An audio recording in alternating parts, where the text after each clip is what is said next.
Okay, Mr. Russell, you spoke a bit about U.S. consumers and how it's going to affect markets in general in the U.S. and maybe in the near future, supermarkets won't have a lot of products available. But how will the U.S. consumer be affected by the tariff changes in terms of pricing of goods? Do you think it's going to be positive or negative? Because President Trump talked about the idea that this is going to actually help the average American rather than, affect them negatively and take away from their money. Look, let me just be clear about one thing: is that he is the the reality is we don't know what is going to happen here. We're looking into a crystal ball and we're trying to analyze something that has never been tested before. We have never seen a large scale nuclear option tariff protocol be put out by the White House. It just doesn't make sense.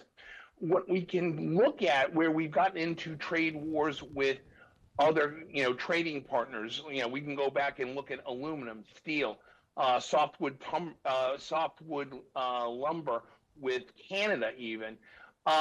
Those prices have directly affected the pocketbooks of the American electorate.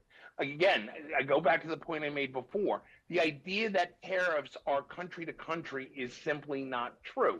So do you think if it Tariffs had been rolled out slower, it might have been helpful? The reality is that we have a U.S. trade representative whose job is to negotiate these deals and maintain a standing of the fairest trade deal that we can get.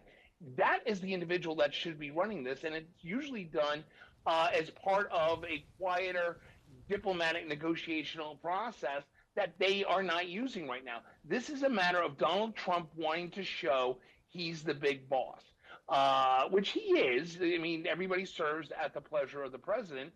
But the bottom line here is that the U.S. Trade Representative should be negotiating these things.